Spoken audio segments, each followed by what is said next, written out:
राधे राधे। राधा रानी की कृपा आप सब पर बनी रहे। ओम नमो भगवते वासुदेवाय नमः। आज हम माघ माह के कृष्ण पक्ष की शर्तिला एकादशी की व्रत कथा सुनेंगे। तो चलिए हम शर्तिला एकादशी की व्रत कथा शुरू करते हैं। एक समय दालभ्य ऋषि ने उत्सल्य ऋषि से पूछा, हे ब्राह्मण, मनुष्य मृत्यु लोक में ब्रह्म हत्या आदि महान पाप, दूसरे के धन की चोरी, दूसरे की उन्नति देखकर ईर्ष्या आदि करते हैं, परंतु फिर भी वे नरक नहीं पाते। इसका क्या कारण है? न जाने कौन सा ऐसा अल्प दान या अल्प परिश्रम करते हैं। यह सब आप कृपा पूर्वक कहिए। इस पर पुल सत्य ऋषि बोले, हे मानुभाव, आपने मुझसे अत्यंत गंभीर प्रश्न पूछा है।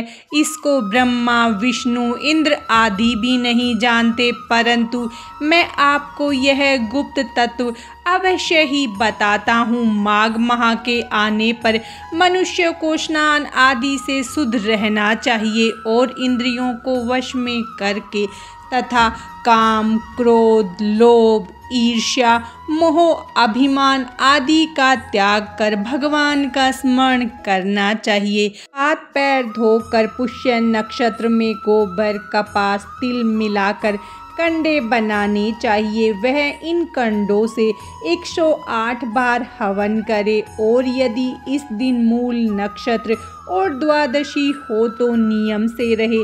स्नान आदि नित्य क्रिया करके शुद्ध होकर भगवान की पूजा व कीर्तन करना चाहिए। एकादशी के दिन व्रत और रात्रि को जागरण तथा हवन करना चाहिए।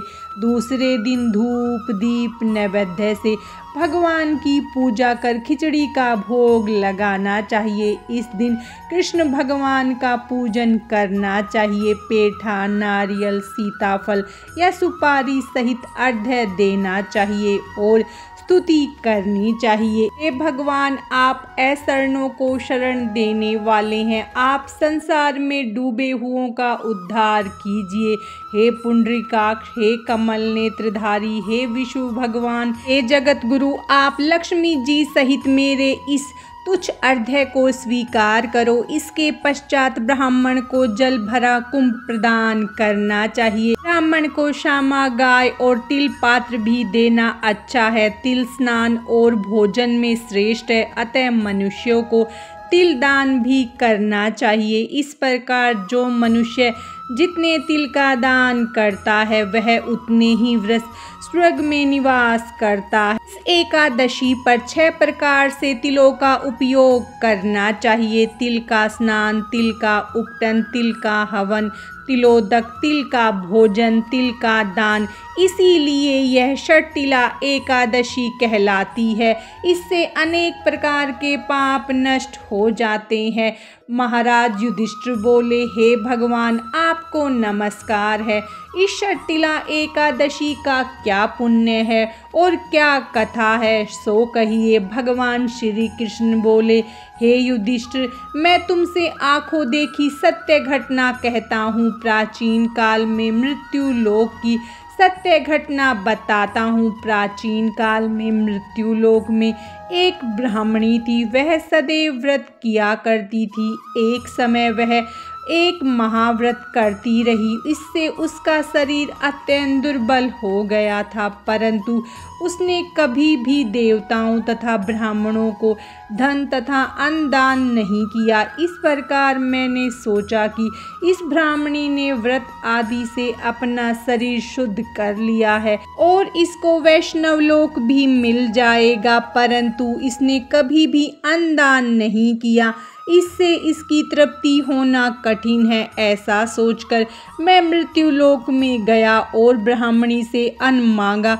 वह बोली, आप यहाँ किस लिए आए हैं? मैंने कहा, मुझे भिक्षा चाहिए। उसने मुझे एक मृत पिंड दे दिया और मैं उसे लेकर लौट आया। कुछ समय बीतने पर ब्राह्मणी भी शरीर त्याग कर स्वर्ग आई। मृत पिंड के प्रभाव से उसे एक आत्मगृह मिला, परंतु उसने उस घर में अपने को वस्तुओं से शून्य पाया, वह मेरे पास आई और बोली, हे भगवान, मैंने अनेकों व्रत आदि से आपकी पूजा की, परंतु फिर भी मेरा घर वस्तुओं से शून्य है। मैंने कहा, तुम अपने घर जाओ, देव स्त्रियां तुम्हें देखने आएंगी।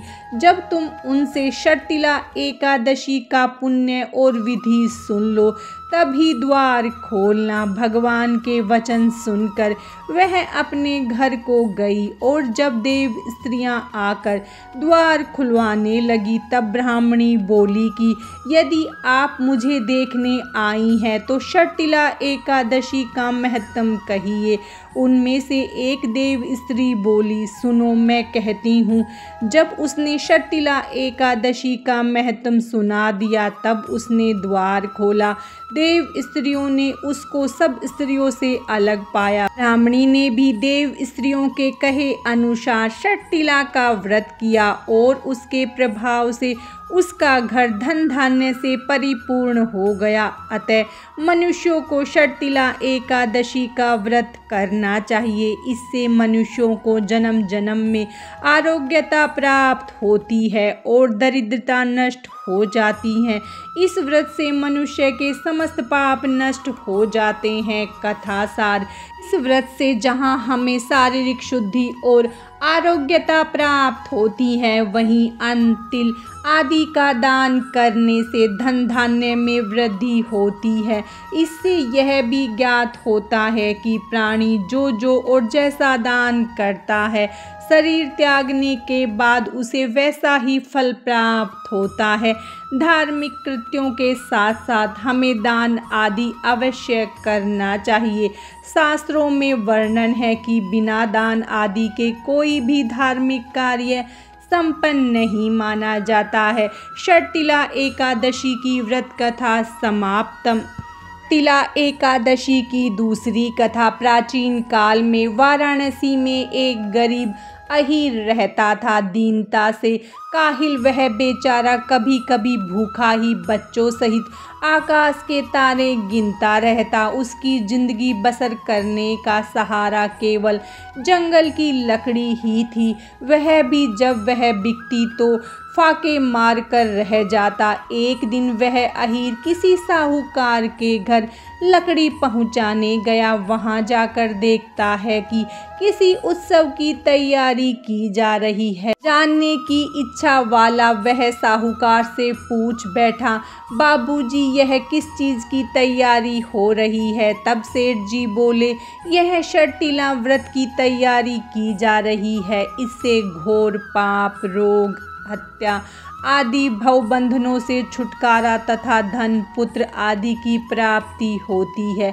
यह सुनकर वह अहीर घर जाकर अपनी स्त्री सहित उस दिन के पैसे का सामान खरीदकर षटतिला एकादशी का विधिवत व्रत रखा, जिसके परिणाम स्वरूप वह कंगाल से धनवान हो गया और वाराणसी नगरी में एक विशिष्ट व्यक्ति के रूप में सम्मानित किया जाने लगा। षटतिला एकादशी व्रत की दूसरी कथा समाप्तम। भगवान श्री हरि विष्णु और माता लक्ष्मी की कृपा आप सब पर सदा बनी रहे। राधे राधे।